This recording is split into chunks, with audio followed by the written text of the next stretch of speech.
Hello, everyone. Welcome to this week's meeting of the Phrancko Sweater Knitters. And that is not a closed group, even though we have a set of very regular attendees. You are welcome to join us.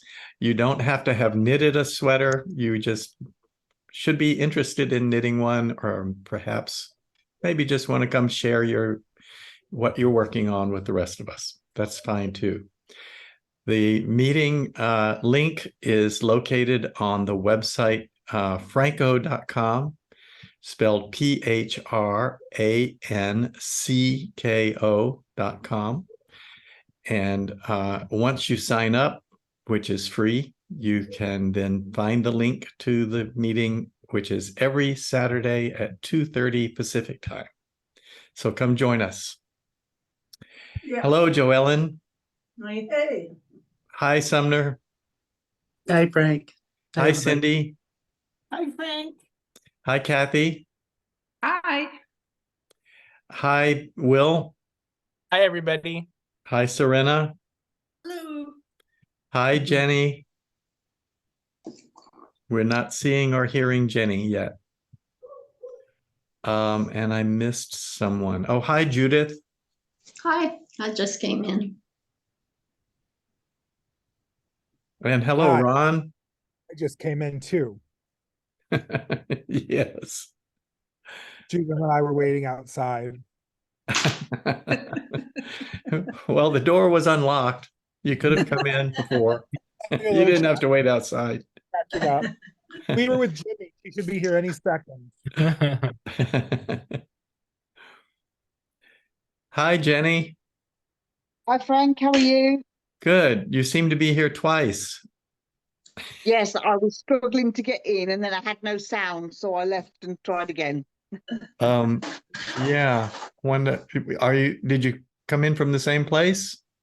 No, a different device. Okay, I'm going to remove that one. Oh, okay, cool.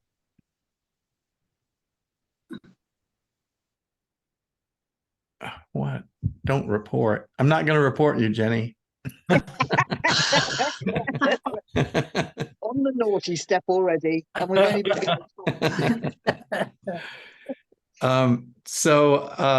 did everybody have an extra step to get into the meeting today where you had to register? Yeah. Yes. I decided I wanted to have everybody's email address, and that was a way I can get it. So I hope you didn't mind doing that. No. I didn't have it come up. Oh, is that right? No. Oh, you snuck in. I snuck right in there. I have people in high places. I guess so. Yeah. I'll be glad to send you my email though if you need it. I may have it, but you could send it to me if you want. Okay. I'll put it in the chat. Okay, great. Every now and then I want to communicate with one of you or somebody new who comes in and has trouble, and that's actually what motivated it. Allie couldn't get it to work when she came the other day, and I couldn't communicate with her by email because I didn't have it. So I thought, if I get everybody's email who comes to the meeting, then I can also help them with their knitting or with their Zoom, whatever it takes.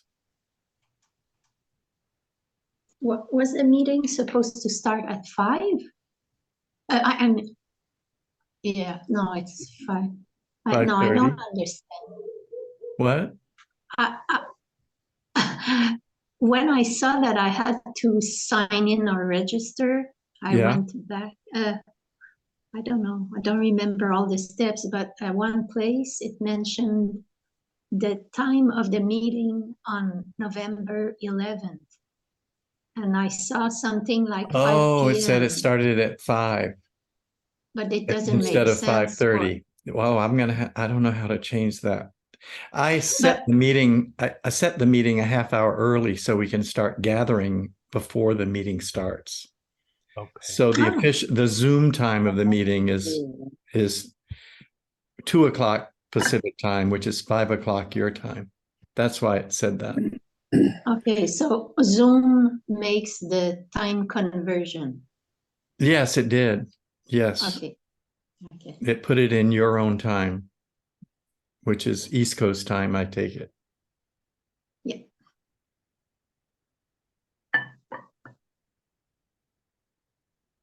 Well, that takes care of all the details about getting into the meeting. Did you have to enter more than your name and email address? I mean, was it that simple? Okay. Yes. No, my And then a blood link type. showed up or something and okay. Yeah, they wanted my blood type. Really, I had to send in a whole blood sample. And your bank account numbers, that was supposed to be in there. Oh, you already have that, Phrancko. Yeah. I was thinking of just giving a fake name or maybe a phonetic spelling. That would work. Right. Yeah. Actually, if we'd put a fake email address in, you wouldn't know, would you? No. I If don't we think put- so. I don't think it verifies it. You didn't have to go to your email and get something, did you? Oh, No, no. No, you just enter it.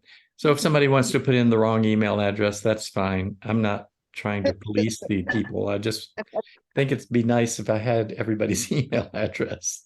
Now you tell us after we were all honest this time. That's right. Think for yourself, Cindy. Yeah. He's going to look after and see how many people are called Santa Claus. Yeah.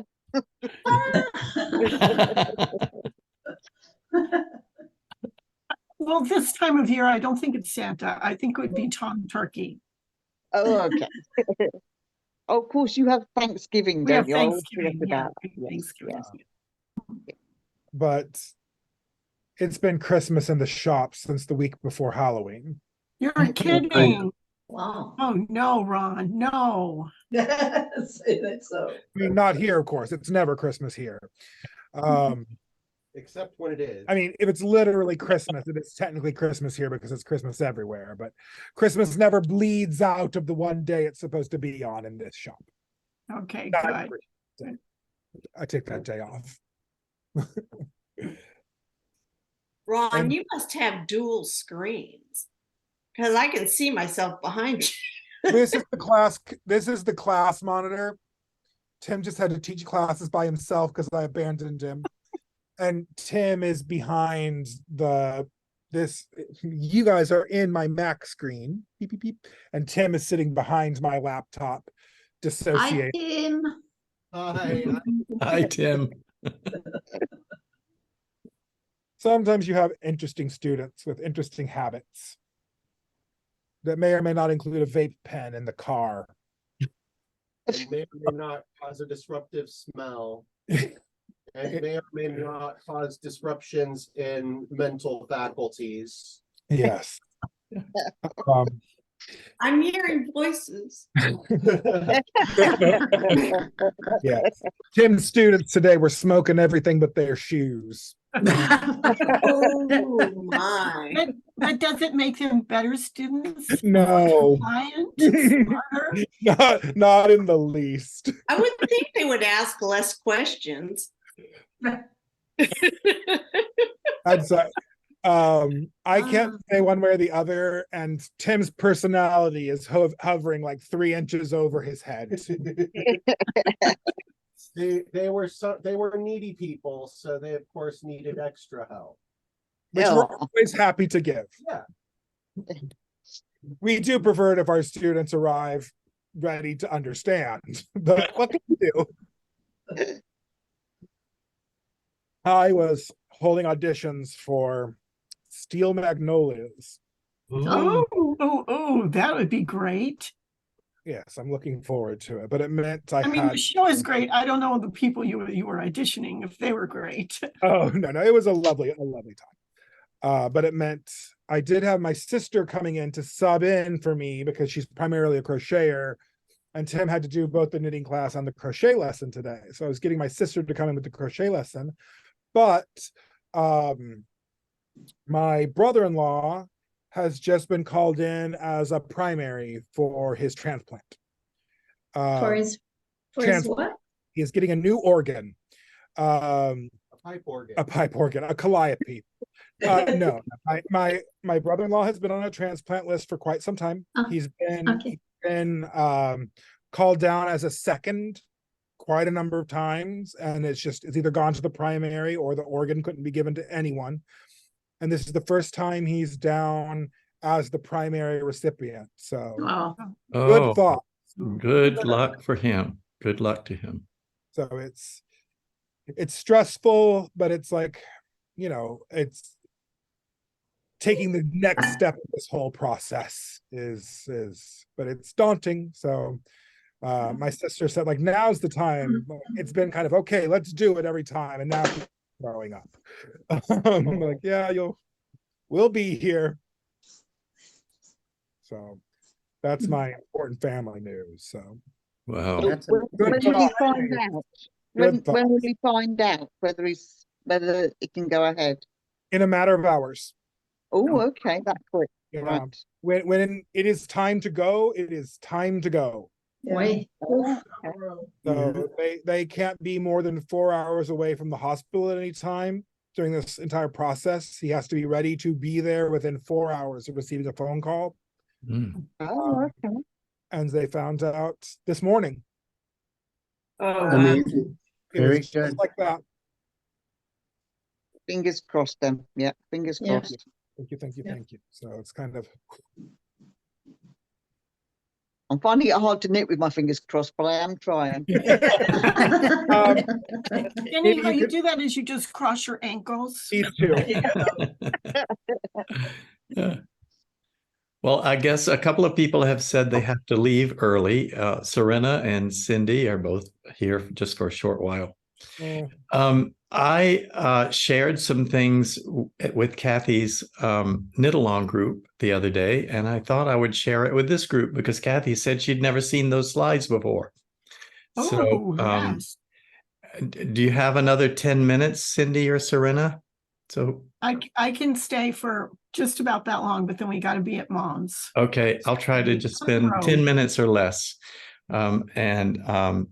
The subject is the Phrancko Sweater construction and how it differs from other set-in sleeve options. So I'll start by sharing. Oh, I gotta find the page yet. Oh dear. Things are always harder when there's pressure, time limitations. Yes. Found it. Kathy almost, uh-oh. There he is. It's the Wow. Spanish. What is happening? Oh, I don't know what It's you're a seeing, nightmare but come that It didn't looks seem to like work. Spanish, Frank. Aprendemos español.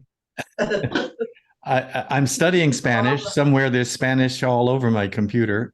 I'm studying Spanish too. Oh, yeah? Yeah, I am. I have been for a while, and I've been picking it up again the last month or so.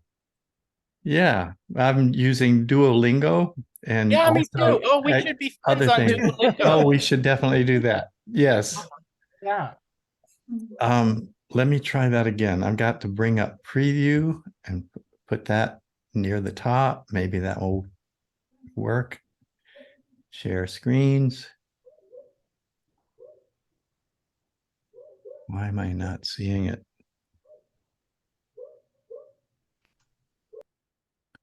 Now I don't see it at all. Oh, it did go to the top. Let's try this. Now are you seeing a diagram of a sweater? A schematic like? Good. Yeah. Okay. So let's start with the traditional way to work a set-in sleeve sweater. That's to knit it in pieces. All of the pieces are knitted flat. The front and the back are almost identical except for the shaping of the neck, of course, and the sleeve. The important thing about the shape of the sleeve is that if it is done properly for a set-in sleeve, it has a bell-shaped curve at the sleeve cap. It is not a witch's hat curve, which would be just flat on the top, flat down the sides and then flat out in the recess. The recess actually has well, anyway, this a whole set-in sleeve is a bell shape. And it's traditionally knit flat. If somebody like me wants to knit some in the round, well, they can use that pattern and knit it like this. The body from the underarms down can be knitted in the round. I really like knitting in the round. A lot of people don't prefer knitting in the round for various reasons. We won't go into that. Let's assume you do like knitting in the round. And this is the best you can do with the traditional version of the set-in sleeves. However, an alternate version, let me say the biggest problem with either of these two is this seam that sews in the sleeve cap into the body. It is seamed across the shoulders that leaves a hole on each side for the sleeve to be set into, and it has to be matched properly and seamed properly, and people find this to be the most difficult seam to make in knitting, apparently. You try it, it doesn't look right, you have to rip it out, you can't match up parts properly. It's a very difficult seam for a lot of people. So an alternative to that was thought up and has become more popular, I believe. This is another way to knit a sleeve with the architecture of set-in sleeves. The body is knitted in the round up to the armpits if you're doing bottom up. You then knit the front and the back up to the neck, up to the shoulders, flat on both sides. You seam across the shoulders, and then you've got the same body with two holes in the side that you had in the last one I showed you. However, you don't have two sleeves. You're going to knit them from the top down, and you're going to start by picking up sleeves around the top of the sleeve hole. And then you're going to knit back and forth with short rows over the shoulder. And at some point that is specified by the pattern, you then are able to complete the shoulder sleeve cap and begin knitting in the round, and that's indicated by the blue lines going down the sleeve.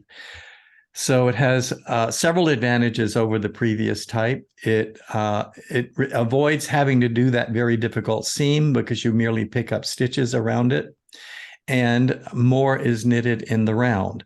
However, the entire top of the sweater body is knitted flat, and the tops of the sleeve caps are all, the entire sleeve cap is also knitted flat. So if the goal is to knit as much as possible in the round seamlessly, then you might prefer to try the approach for the Phrancko set-in sleeves, which is this. The Phrancko set-in sleeves, the Phrancko sweater, all of the versions on the website and all of them that I have published, except the very first one in 2018, all of them use this technique to create the sweater. The sides of the neck are knitted flat first, both the front and the back. There is a picked up stitches across the shoulder that are then cast on stitches across the shoulder, and then they're picked up to knit the front after you've knitted the back. So there's a kind of a seam, but it's not a seam. It's cast on stitches in one direction and picked up stitches knitting in the other direction to create the shoulder flaps next to the neck. Once that is completed, you are then able to knit completely in the round by picking up stitches across the top of each shoulder, across the neck, across the other shoulder, pick up stitches across the back, and then you are knitting in the round from that point on.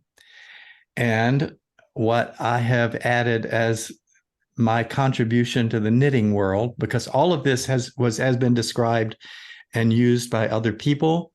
Everything I've said so far was described in a page and a half by Barbara Walker in Knitting from the Top, though that's not where I first saw it.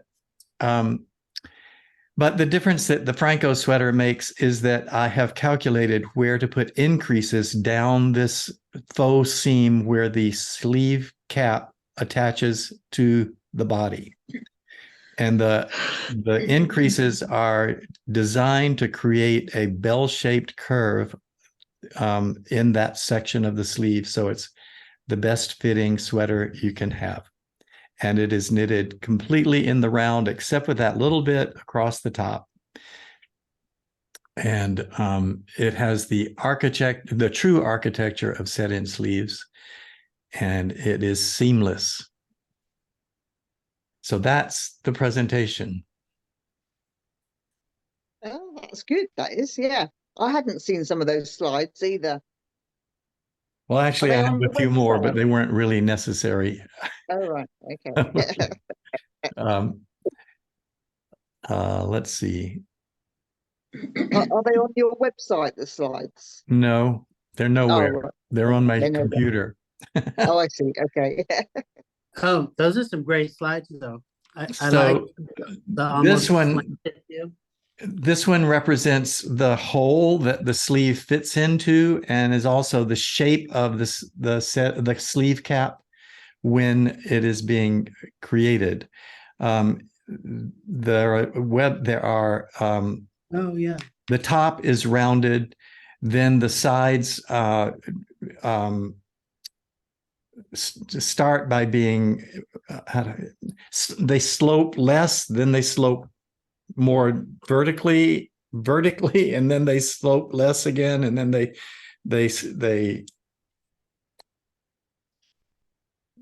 let me use this diagram. This is the same thing, except this is how it is when the bottom is not attached. This is actually what you're creating when you do those increases down the sides of the sleeve cap. And here at the bottom where it says diagonal recess, that's where you're doing one increase on the body and one increase on the sleeve cap. So it creates a diagonal line that actually goes underneath the beginning of the arm on both sides. And then there's the horizontal recess that all set-in sleeves have, but it's deeper under the arm than if you didn't have this diagonal recess. And so that's what it's shaped like. And here is an exact set of increases for one pattern that was done in five different sizes. So this is how the sleeve cap is shaped differently for five different sizes, or I think it's 5 different fits of the same sweater. Or maybe it's 5 different sizes. I don't remember. Anyway, you can see that they're small to large. They're all bell shaped, and they just vary in the dimensions to make the pattern fit the arm. So there. Yay. Yeah. Very good. So When I need to that's go take a nap, I'm going to start calling Yep. it a horizontal recess. well, there's the diagonal recess and the horizontal recess. If I just need to lean on a wall, it's a diagonal recess. I see. Yes.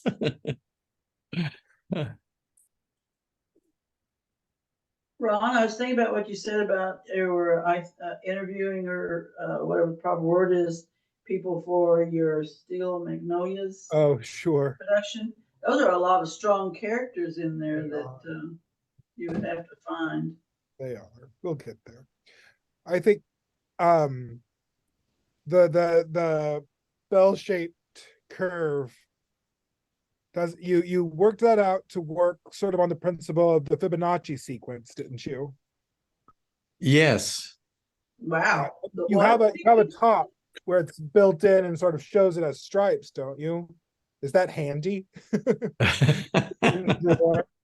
Well, it tries several different Fibonacci. The algorithm tries several different Fibonacci series.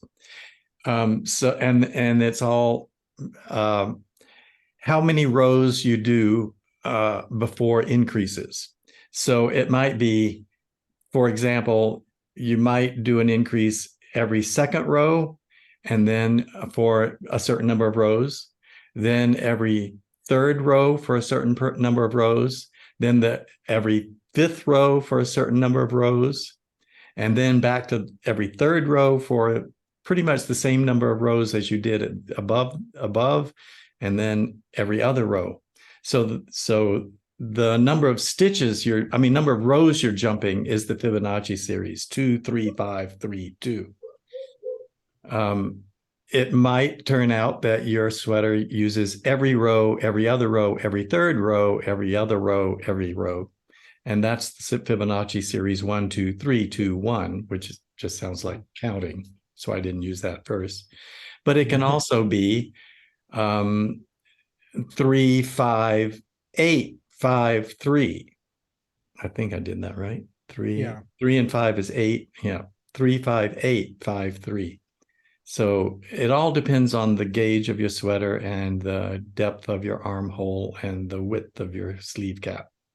And it's calculated from all of those different parameters to come up with the right shape, the right number of rows, the right Fibonacci series to use. It's a rather complex algorithm.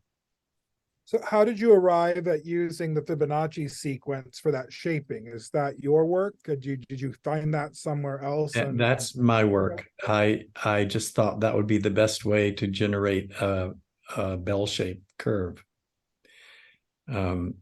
It definitely works. Yeah.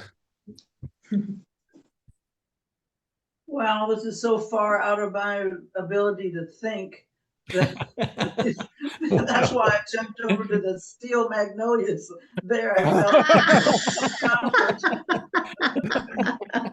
felt. Well, frankly, this week I decided it was all far beyond what my ability to think, as I've tried to work on the yoke sweater algorithm again.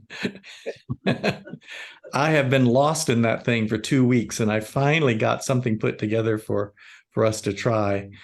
And Judith tried it, and the version I sent her didn't quite work, but actually, Judith, I know what to fix on that one. So if you're ready to try again, I've got another one I can send you. Of course, but we're very close. Yeah, I think we're close. Having something that should be that. I cannot believe how many different things I've tried and how hard it is to work the code, because now it's full of the code, the program that generates the pattern has gotten so complex that I don't know if I can keep working on it. It's like it's really a mess. But Kathy knows what that means. Was your workshop good the other week? You had a day-long workshop? On yokes? Oh, yes, on yeah. yokes. It was very good. And I got some good pointers. I was about to head off. The biggest thing was I was about to head off in a new direction and try a whole new thing. And she said, there are basically 2 approaches to how to do the increases in the yoke. And one of them is really good and the other one doesn't really work that well, but it's necessary if you've got this kind of pattern. And that was the one I was about to try. So she saved me a lot of time by saying, don't try that one. It won't work as well as the one you've already tried. You might be interested to know that she was talking about the 2 different ways increases can be arranged in the yoke. And if you read anything from Elizabeth Zimmerman to Barbara Walker to I forget who else. Ann Budd and her book Knitting from the Top, they all use the approach of putting 3 or 4 rows where all the increases occur. And you put your pattern between those rows. And that's one way to do them. And that's not the way I was trying to do them. And so I thought, well, if I haven't made it work the other way, maybe all these other people must be doing it because it really works well. So maybe I should try that. And I was just about to try when I took this day-long class, and she said, that doesn't work as well as if you make just wedges and the wedges fit around in a circle. So there are more increases on more rows, and your pattern can fit in between the lines of the wedges. So it would result in a different kind of a pattern. It would be more of a vertically arranged pattern, I think, whereas the other way would be, the pattern would be more circular. The yoke on the sweater I'm wearing now has that. It's wedges. That's right. Yeah. You can Right, usually tell okay, by yeah. looking at the pattern. Yeah. Yeah. And Icelandic patterns also use the wedges. That's what I used when I was getting all the numbers for the yoke that I did, which is a bottom up yoke, you know, and and it's almost invariably the same in every single pattern, how they're decreased. Kind of Is that interesting. right? Oh. No matter what the actual design looks like, the wedges are almost always the same. Maybe it would be a good idea for us to talk offline, and and maybe you can share with me how you calculated those wedges. Sure. Yeah. I'll show you. I'll show you what I did. I'll send you the code a little bit, but I'll clean it up. As you said, code is looking pretty gnarly. Yeah, right. I know what you mean. So yeah.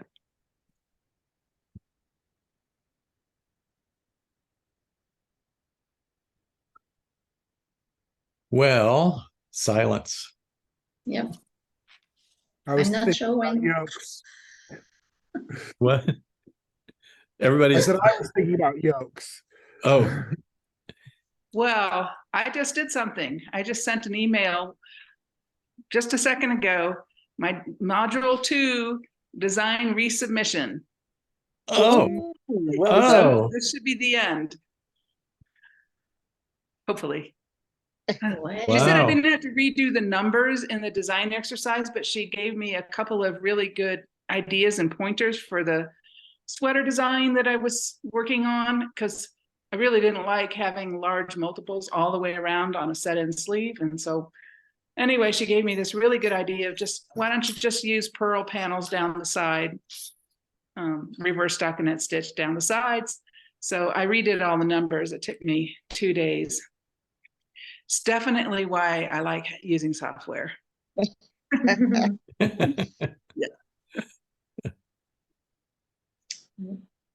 But anyway, I'm so excited to finish. And she turned it around really quickly last time, didn't she? So you should hear quite quick. I think so. Yeah, I only had 2 little tiny things I needed to fix. I think I told you that Thursday. Yeah. And those went pretty quick. And then what took all the time was redesigning it. The sweater, redoing all the numbers for the sweater, for the purl side pieces. Excellent. So you can have a break over Christmas. Yes, I'm not going to start the 3rd module till January. Although she said the 2nd module was the hardest of the 3. So. Oh. Okay. Well, congratulations, Kathy. That sounds great. Yes. Well, we'll see. I'm not going to count my chickens before they're hatched. Ron, did you ever finish the 2nd one? No, I did not. Life kind of got in the way, and I'm waiting foolishly for things to calm down, knowing that they won't, and I need to just do it. That I'm lying to myself. It's not that things are frantic, it's that I'm very, very tired. And the kind of tired that sleeping doesn't fix. So just do it. So maybe I'll restart in January too. Well, good. When I am ready, maybe you would be willing to beta test my what I'm going to do is a designer portal so that you can do a CSV upload of all those numbers. Oh, you know, because and from NitWiz, and then you just tweak the numbers if you want to tweak a certain size or something, and then your pattern instructions can use the new numbers. Great. I would be happy. Because I mean, it took me so long to write this spreadsheet. Working longhand is Yeah. mean. Yeah. Yeah. Oop. I got And a even tickle. Frank, when you have a size pattern, you just use your website. I was just thinking that I really don't know how anybody does it without having some sort of program to produce the multiple sizes. Oh my, it takes a long time. It would be impossible for me, I think. And originally I was publishing patterns. My earliest ones, I think, only had 3 sizes. And then Cast On said, no, you have to have 4. So I went up to 4. And then somewhere along the line, I realized that my program could spit out more sizes. Maybe it wasn't a bit ready to do that at first, but in time it was ready. And now I write programs that patterns that have either 8 or 9 sizes. And I do that by simply generating a pattern for multiple sizes, which can be done right on the website right now. I'm not sure I'm going to leave that up. Nobody seems to be using it but me. So, but are you, Ron? You might be. Yes, I do use it. Oh, okay. I do. I can also just email you about it. Hey, Yeah, I could maybe give you anyway. I'll look and see if anybody else is using it but Ron. But anyway, the point is I generate a pattern that is multiple sized for a plain sweater. And then I figure out what has to change to add whatever pattern, color, variations I'm making to the sweater. Yeah, that's the way to do it. Exactly. Do you ever come across something, Frank, where like the pattern just won't work for a specific size and you have to skip that size and go to the next? Yeah. It's often the smallest size if I'm doing something that has a certain number of stitches across the shoulder for a cable or a pattern, and the smallest size has such a short shoulder, I can't get it all in. And so I just eliminate the smallest size. That's when I usually have 8 sizes in a sweater instead of 9. I also was quite moved by a presentation. Right now, I can't remember the person's name, on size inclusivity. And I had never heard that term before, being size inclusive. And so that's when I really wanted to increase the number of sizes I was doing it for. And the sizes range from something like 32 chest to 52 or 56 chest or something like that. So my patterns now span a very broad range of sizes. Was it Jen Parancini by any chance? I believe so. Yeah. Yes, that name sounds. The latest pattern is really pretty too, I might add. Yeah. She's a good designer.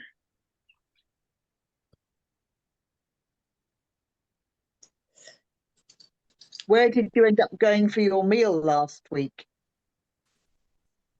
Oh, I think that's for you. What? Where'd you go to eat in North Carolina?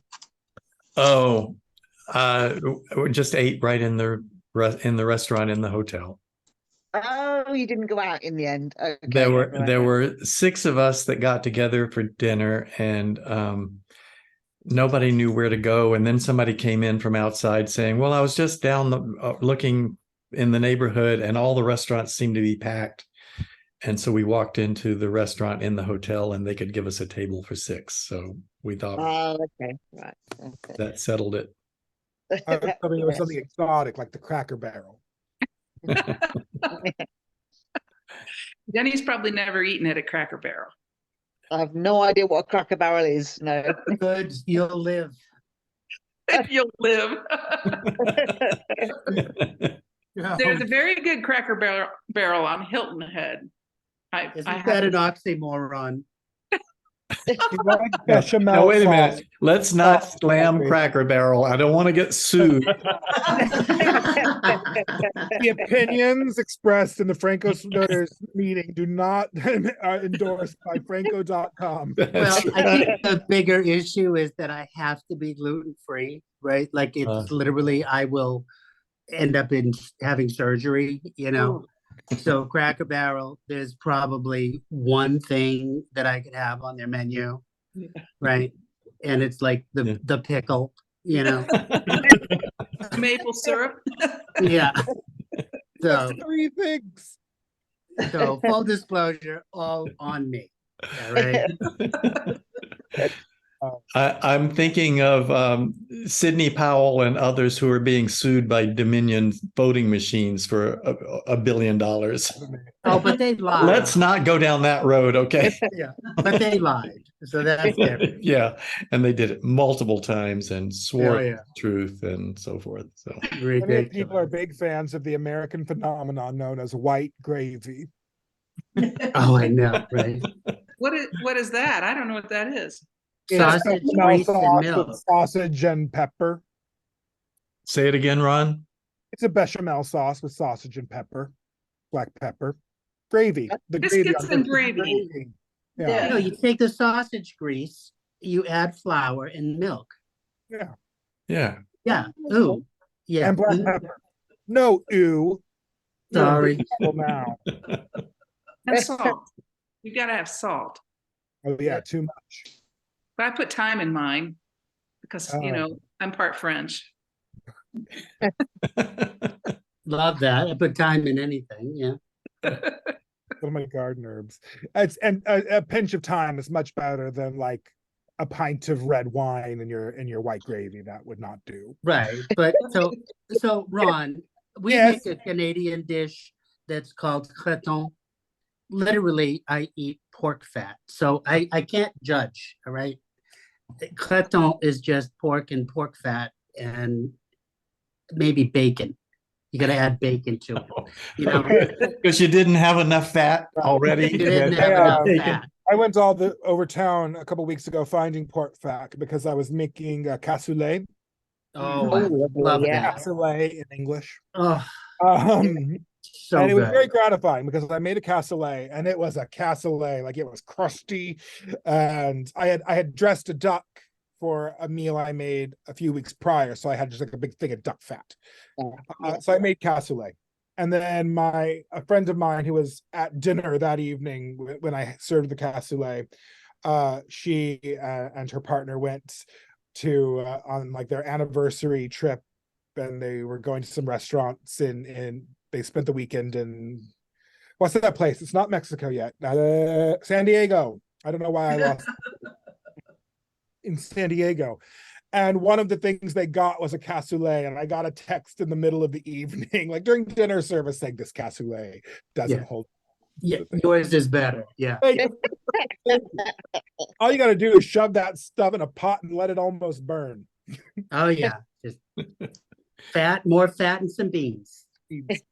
Yeah. 3 kinds of preserved meats. Maybe don't see the doctor the next day. Yeah, yeah.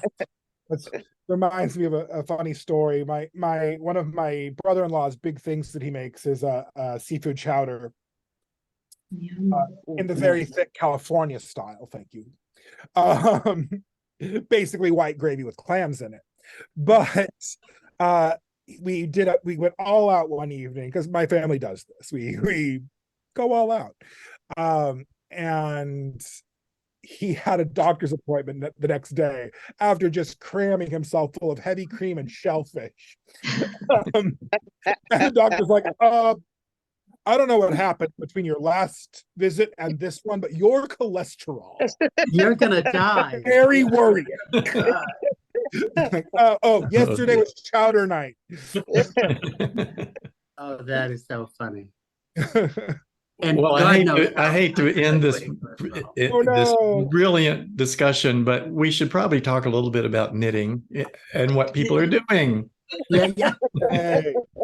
So why do that? Okay, we got the food talk out of the way. I'm still working on this thing. In fact, I don't know in this week if I've touched it since the last time we met, but Oh, it's my well, there it is. scrap. My scrap. It's a Phrancko. Wow. So you can see the sleeve right Oh, nice. Wait, Oh, there's the sleeve cap. That looks Yeah. great. It's a real What a life clever Phrancko. idea. I'm going to call it my Frankenstein. Yeah. that's good. That's every different weight of yarn, right? Every different weight of yarn. Okay, Okay. Harry Styles is going to pay big money for that. You know that. No, my Frankenstein is not for sale. Also, this would be a tent on that tiny, tiny man. Yeah, well, So how did you decide what gauge to put in if you're using all different thicknesses of yarn? So when I was very careful about making my sample swatch and made sure that I had samples in my swatch of all the different sizes of yarn, but arranged arbitrarily as I could make them, and a fairly large swatch. Yes. So that I got a good average, because there are some places where there are strands of super bulky yarn in here that, like, it's really sort of rigid. It's a strand of super bulky held together with a strand of worsted, like right in here. Hard to see, but see, like, see how big, yeah, you can see it. and that happens a few times. And then there are other places where it, I think the smallest yarn in here is a sport weight, right there. See how fine that green is? Oh, yeah. That's a sport weight. So I made sure that the ratio of how many different weights I had was represented in my swatch. And in case the swatch was lying to me, I went in with the thought of doing a very oversized sweater. So this is the sweater for me with 6 inches of positive ease. You can fit 17 Harry Styles in it and have clothes running. That's funny. Yeah, if you're doing it that way, I guess it does, the sizing is not exactly the most important thing. The bear to twink conversion ratio is not. And it's wait, that's the technical term. Yes, yes. You want to calculate the B to T ratio in your That's policy weekend. But yeah, that's what I did. I made sure to, when you're doing a scrappy project like this, and of course with Phrancko, you make the gauge and then the pattern works to gauge rather than the other way around. But making sure that the fabric is characteristic of the fabric I'm getting was the main thing. That's right. Sounds good. I have a question, Ron. Hey. When you would use the sport weight, Uh-oh, you're freezing up, did you Kathy. combine that with a heavier weight, or did you just? Oh, I see it. Oh. Everything is held along with a strand of worsted, Okay, and it's knit on big 1 centimeter needles. okay. My goodness, Blimey. that's a fence post. Wow. Yes. Wow. Slimming happy. What? These are size 4s. Okay, who else has something to show us? We only have 10 minutes left. I was challenging myself with mosaic. Ooh. Ah, So let's see your challenge. Oh, Oh, lovely. it's the Wow. Squareopolis by Maxim Sear. That's nice. I love it. And then the back. Oh, very neat. Oh. Yeah. Mm. very very neat. nice. Yeah. It's a slow knit, not my usual fast, like, so it's nice because it's slowing me down a little bit, and I'm finding I'm enjoying it, Oh, good. because I don't enjoy mosaic knitting at all. But slowing down has been kind of nice. So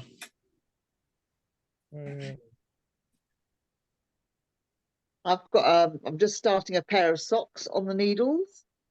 So you can see my little red toes, and then it's going green and then blue. So the stripes will go green, blue, yellow, green, blue, yellow, and then the red is for the toes and the heels and the ribbing at the top. Nice. wonderful. And the ribbing will be 000. Are you? Did you finish your lace shawl? Yes, I finished the shawl. I think somebody shared it. Did somebody share it last week? It's on my Ravelry page. I haven't got Oh. it with me. It's too big to hold up. It's absolutely huge. I see. But yes, but it's on my Ravelry page if you can get that up. But yeah, it's about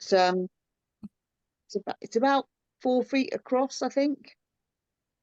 And what's your Ravelry name? CROWTJE.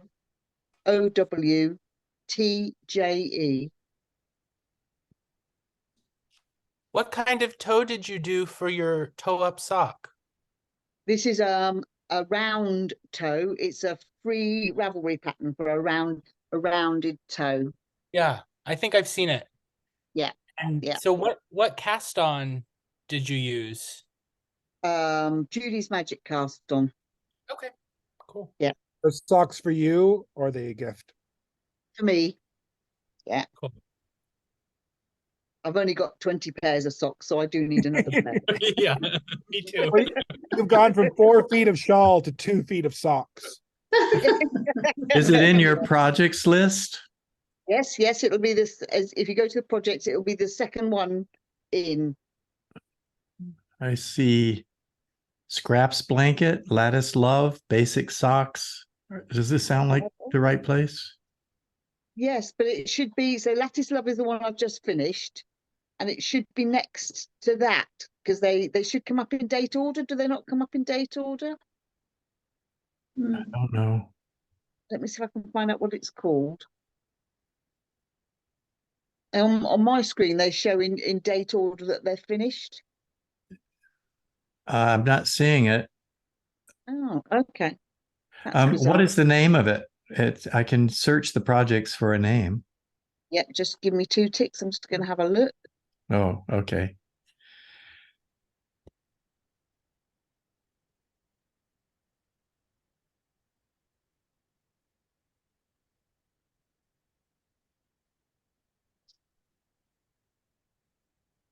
It is called Mystic Star, MYSTIC, Mystic Star. Yep, there it is. Yeah. Oh, wow. Now let me share my screen. Where's Zoom? There's Zoom. Yeah.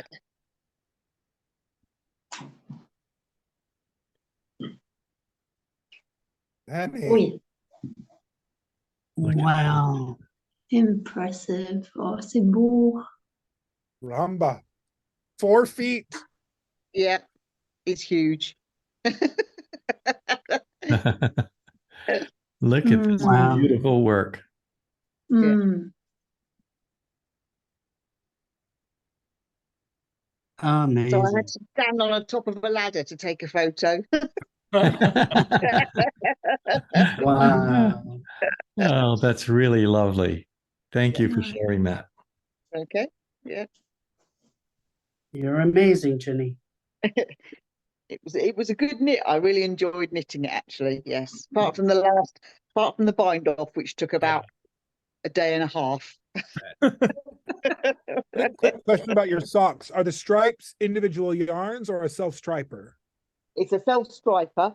It's a local, I don't know whether you can see the so it's a self-striping, and it'll work out roughly 4 rows of each color.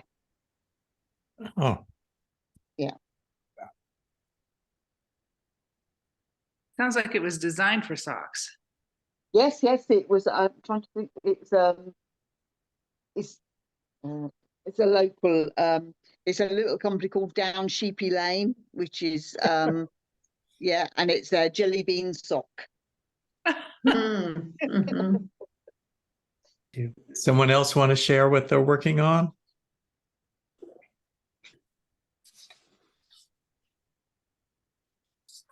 I started a sweater. I don't remember when. I've been sick this week, so everything's kind of blurred together. Oh. But Isolde Teague released the pattern really recently. It's the Any Day sweatshirt. Oui. It's top down, but it's a really unusual construction. You start by casting on 5 stitches and you knit this very long strip of fabric, and then you pick up stitches on either side of it to make the shoulders. So here's this long 5-stitch strip. Wow. That ends up going along the back, neck, and shoulders. And so you pick up stitches, and then you work some short rows to shape it, and that turns into the back of the sweater. And you come around to the front, and you pick up stitches along the front of that strip to make the 2 front shoulders, and you cast on stitches and join it. And then, so you work flat the whole time until you get down to the underarms where you join in the round, cast on stitches, and then you work the body seamlessly in the round. That would be similar to that second image I showed earlier. Yes, that's right. That's exactly. It's a modified version of that. But it's a drop shoulder. But it's drop shoulder, not set in sleeve, is what you're saying. Well, it's kind of a modified drop shoulder. Yes. Oh yeah. Yes. You do have. Here's a sleeve, if you can kind of see it there. So you do have about 30 stitches that you cast on at the underarm, and then there's a gusset here. Underneath like in the armpit. And so it needs to be blocked. You can't really see the shape because it hasn't been blocked yet, but it does have kind of a nice curve to it at the underarm, and I'm curious to see how it's going to fit, because I've never done a sweater with this construction, which is one of the reasons I was attracted to the pattern. I just wanted to see, what is she doing differently and how's it going to fit? Right. The the traditional Gansey sweater, which was made for fishermen, had a gusset under the arm, and I always wondered what if that made it fit better or made it better for working hard. I don't know. I don't know either, but interesting. But that's an interesting way to start the sweater. Also, that's a very interesting construction. I do really like that the shoulder is very sturdy. There is no stretch to this. I cannot stretch this any further than you see me stretching it, because it's rows in that little 5-stitch wide strip. And so I do like that, because sometimes that's a problem you run into with seamless sweaters, is there's not so much structure to it. And the strip is providing some structure. So I'll let you know once I get it done and can wear it. Great. What yarn are you using? I am using Knit Picks Stroll. It's a sock yarn. And the pattern is written for sport weight, I think, at 22 stitches to 4 inches. But I had a whole bunch of this yarn, and I have knit it at that gauge before. And I like a lighter fabric because I live in California. So most of the time, a heavy sweater, I won't wear it. And so this way it'll be machine washable, and it's lighter than the designer intended, but I think it's going to work out fine. So far as I've tried it on, it's been good, and I'll know for sure once I am able to block it and all that. That's great. Nice. And it's called the Everyday Sweatshirt? I think it's the Any Day sweatshirt. It's Isolde Teague, and I think it's her newest design release. Yeah, that's interesting how she recreated the front V of a sweatshirt. Yeah.